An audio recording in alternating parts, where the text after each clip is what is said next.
Mallory did have her tea party. She was happy to have one. I think she wanted a little joy in this miserable vet rigged house this season. But then Kamu did his little weak ass call out of Jason.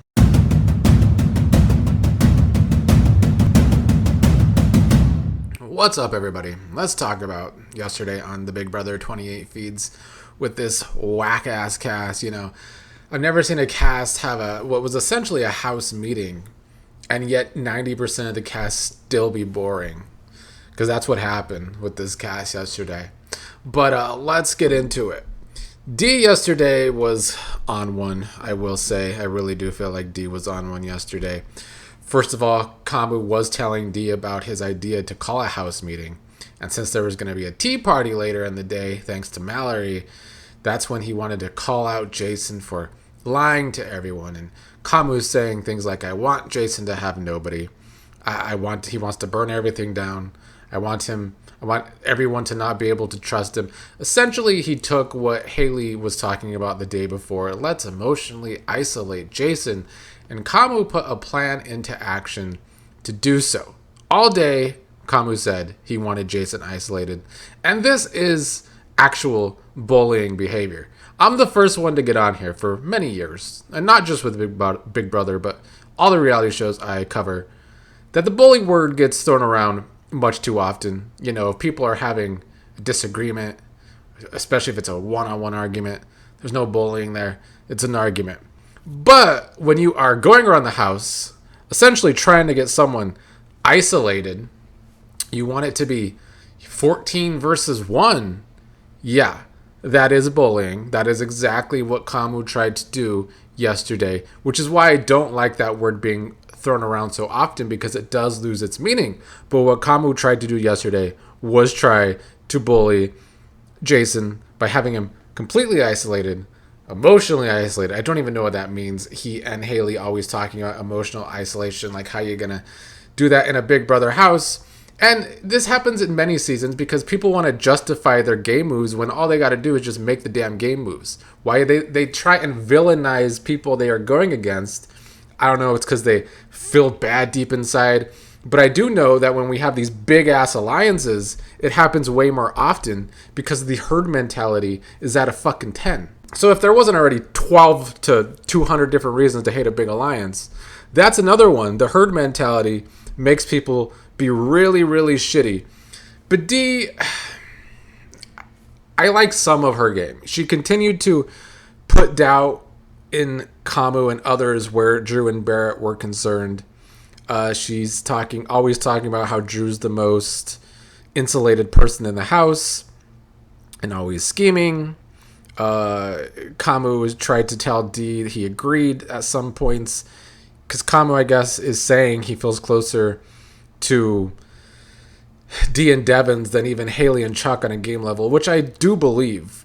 But then after planting seeds to Kamu against Drew, D went to Barrett and planted more seeds against Kamu, Chuck, Haley to Barrett. So I do feel like D is trying to set the stage for when this alliance does implode. It implodes on Kamu, Chuck, Haley versus Drew and Barrett, and she's essentially safe. Maybe Devens and Angela also safe. I mean, Angela's probably going to get her stupid ass stuck in the mess, but D did well with that. Speaking of the egg-shaped Karen, Angela continues to have all the doubts against Drew, which is fine because Drew does do the most. At one point yesterday, she was even wondering if the stuff Drew said Jason said about her was even real or not. Although D and Angela did agree that Jason still has to go this week.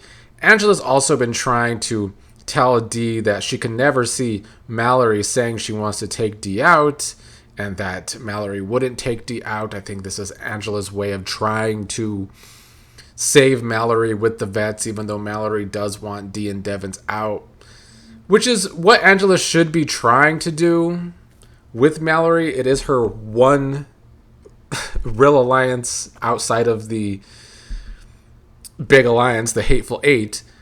I do think Angela, for as much as her paranoia makes her strategy in the game so fucking stupid, I feel like socially she's done a decent job with fellow white women in the cast. I feel like they are getting along better with Angela, although it's very interesting how they get along better with Angela when she starts going full Karen.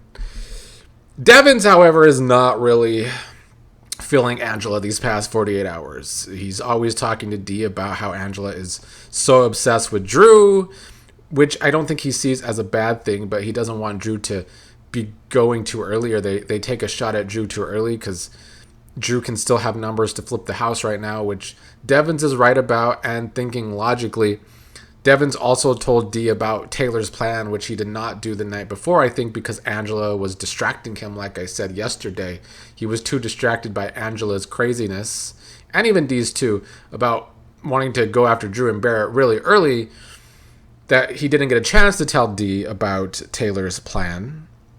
The plan was never going to work anyway, because like I said yesterday, if they were going to pull in Lyric or Mallory, it didn't matter, because they were going to tell the other. Someone was always going to tell someone about Taylor's plan. Where Taylor went most wrong with Devens is telling him that Angela and Dee are running the house and using Haley as a puppet. So we'll see if Taylor's target grows. It could, although there was such a big distraction at the tea party last night that it all could be forgotten. Dee was at one point yesterday getting a little more apprehensive about if Kamu is going to blow things up at the tea party, because I don't think Dee wanted her name dragged into that. But by that point, Kamu had major HOH-itis, I guess, or maybe it's just CTE from MMA. I'm not sure what the real reason is for why Kamu wanted to do that at the tea party, because it was not good for his game. Dee also tried to test Kamu with the Taylor plan, because Devens told Dee that Kamu was a part of it, and I think Kamu failed that test with Dee there. Before the tea party, Drew has been trying to throw lines out there to try and fish to see if they can keep Jason or Mallory this week and get rid of Lala, because I guess, Jason and Mallory would take shots at bigger players in the game. So I like at least that Drew is thinking about that. Do I think he has the balls to continue to push that? Not really. But he had conversations with Yash about how they're going to work together and run this summer. Yash really thinks he's broing down with Drew, Barrett, and Devens in that alliance. But after Haley talked with Drew and Yash about voting out Lala over Mallory, because that's what Yash and Drew were pushing to Haley, she, of course, went to rat that out to Dee. So it did become another plan to try and tell Kamu about Drew and try and make Kamu trust Drew less, which I think this was Drew's sloppiness striking again here. Drew wants to be a rat in the middle, but he's boxed himself so in deep with the Hateful Eight that it just puts a squeeze on his game. Like, he's not the type of player that can play within a big alliance, because they're going to want you to be faithful only to them. But Drew wants to play this game that has the whole house, but he also wants to kiss the vets' asses. It's all over the place. Too many people are hyping up Drew's game too much. It's not working because of his head being up the vets' asses so early in this game, and thus now it makes him very sloppy. Mallory did have her tea party. She was happy to have one. I think she wanted a little joy in this miserable vet-rigged house this season. But then Kamu did his little weak-ass call-out of Jason. Very stupid of idea of Kamu's, like I said.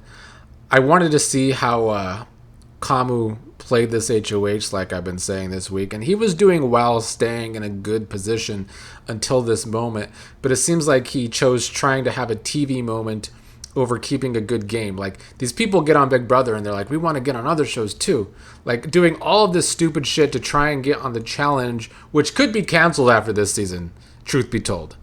That show's on its last legs.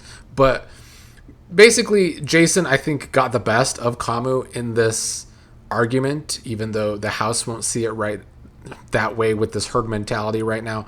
But Jason called out the hypocrisy of him playing the game. He was playing Big Brother when clearly Kamu was getting a lot of info that Jason was saying from Haley when Haley had been getting closer to Jason in the game, and thus also two-timing like Jason was being accused of doing in this call-out from Kamu.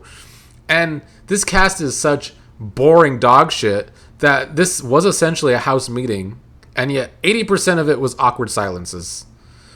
One of the best parts was Taylor walking away mid-argument saying a bitch just wants to drink tea and eat sandwiches, and then she went to go take a shower. Came back, the argument was still kind of going, even though it was mostly awkward silences. So yeah, Kamu tried to say Jason was playing the vets versus Haley and Chuck and Kamu, which to me should show yet again that those six indeed all talk a lot. Jason also asked the middlemen, aka Drew, Barrett, and I guess Yash, if they have anything to say, and they didn't. So again, Jason pointed out the 8 people in that room that night that still doesn't seem to click with the rest of this loser cast, like the melodies and the Mallories and the lyrics. Lala was the one that like stuck up for Jason when the first thing Kamu was trying to call Jason out on was how Jason lied to Kamu about how he wouldn't play the veto, and yet he promised Lala he would, but Lala said that didn't happen. Lala said that Jason did not promise her that. So off rip, Kamu's spill sounded dumb in my opinion. Jason also at one point after an awkward silence asked Devens if he had the power, and I thought Devens' immediate awkward defensiveness should have been very telling that he does have the power. But who knows if this terrible cast picks up on jack shit. Lala at one point made it about herself to cry about how she is perceived in the house, which I mean, at least it filled up the awkward silences going on during this. Lala also called out Kamu that if he's laying out everything to hash it out publicly, he wasn't doing it a good job because he wasn't giving up who was saying these things about Jason. Of course, the egg-shaped Karen tried to make it about herself because that's what Angela does. She ended up getting flipped off by Jason at one point for involving herself. Now, you know, the Karen could try and make a victim of being flipped off. But, like, essentially, Jason called out the show that Kamu was putting on and others were putting on to paint him as a big target, which was essentially the same thing the group did to Rome last week. Does this click with most of these outsiders? Doesn't seem so. By the end, Jason was left to sit outside alone before he was called to the diary room. And it's all because of the herd mentality of this cast. Because afterwards, so many acted like Kamu did well. And I feel like essentially Kamu and the Hateful Eight even tried to flip themselves as the victims here, even though Kamu started this entire mess and this was Kamu's plan. You know, they must get this energy from Angela's Karen mentality, I would assume. But this was a great example of the fucking herd mentality this season and why this season sucks so bad. Everyone's too afraid to play their own fucking games. And then when you have this big power structure, this is the kind of shit that happens. It's really giving Big Brother 21 vibes with the Hateful Eight alliance there, mixed in with some boring ass shit from Big Brother 22. That's the vibes I'm getting from this entire season. 2 terrible seasons to be compared to. After being in the DR, I did feel like Devens and Dee magically felt worse about the situation, though I do feel like Rick didn't love how it went down originally. But to me, Dee is fake, and I don't believe that she feels bad. I feel like the DR talked to her about the situation, and now she probably doesn't want to be seen as too much of a part of it for her reputation. But to me, it's like, what reputation, Dee? As a homewrecker? As someone who went on the challenge to be Banana's side hoe and play a terrible game? Like, I don't really know what reputation Dee is trying to save being fake by all of this. Angela is not being fake. I think her Karen energy is really out there still because she was going on and on to Haley about how she feels bad for Kamu, that Angela wanted to jump in and help Kamu during this when this was Kamu's entire fucking idea. I really do hope this is the last time we have to see this egg-shaped Karen on a TV show. This season is going to sully her reputation. I don't even know why she even had a good one in the first place. She wasn't even that great on fucking The Amazing Race. But anyway, most people kissed Kamu's ass with the herd mentality this season afterward, except Taylor and like the 2 people on the block still, Mallory and Lala. Although Mallory and Lyric still talking about how if Mallory wins the blockbuster, they should still vote Jason out. And I'm like, where is the thought processes? Why would you not want Jason to stay in the game? If not to take a bigger shot, to be a shield in front of you. Because who do these idiots think is going to be the next target if Jason goes? Jason even said during the tea party that they're going to pick these girls off one by one. And they still are afraid to play a smart game here. But yeah, Taylor was one of the only ones going around telling people that she doesn't want it to seem like people just keep picking on Jason this season, which is what happens and is happening. And that's what happens when some bullying is starting to going on. Dee and Devens did have a conversation about how the tea party made Kamu look bad. And it did. I mean, it was not good for Kamu's game. All he did was put a bigger target on his back, or he should have. Dee and Devens are talking about how Haley wants Lala out. Devens says if Drew and Barrett keep Mallory, they have numbers on the other side. So Devens and Dee are worried about Mallory staying this week because it helps Drew. And yeah, you know, Drew and Barrett feel at the bottom of the big alliance because they are. But are these two bitch asses ever going to do anything about it? We'll see. Early in the morning, Jason was banging a teapot. He got a big spoon and banged the tea kettle. Said if Kamu liked the tea party, he's going to give all the tea all day tomorrow. So, I mean, the last thing this season needed was some Big Brother 19 comparisons. You know, Josh banging pots and pans, although it was Bad Girls Club that did it first. So now we have comparisons to Big Brother 21, Big Brother 22, Big Brother 19, which was Follow the Leader, which is what this season is with the herd mentality. Just bad all around. I can't wait till some of these bitch asses get out of the game. You know, postseason, I will be dragging. I dragged Morgan after the end of last season. I liked Morgan, but she got out of the house and was doing stupid shit. So I'm looking more forward to this postseason, seeing what these losers say, if they're going to do what all these alumni do on this show on Chat BCC. They just say whatever the popular opinion is. Also, Malady is being a loser-ass Pisces with no backbone. And I say that as a fellow Pisces. Pisces, when they're younger, struggle to have a backbone. And she currently wants to feel a part of the cool thing so bad with her trio with Drew and Kamu. Even Drew told Kamu about the trio with Jason, and Malady, because he was being preemptive if Jason spills that tea tomorrow. I mean, yeah, the house is more of the same. It's a big-ass herd mentality. Nobody playing their own games. Everyone's afraid to play their own games. People following the leader. Just weak-ass shit. It's what happens with the worst seasons of Big Brother. And they had a house meeting, and 80% of it was awkward silences because this cast is that bad.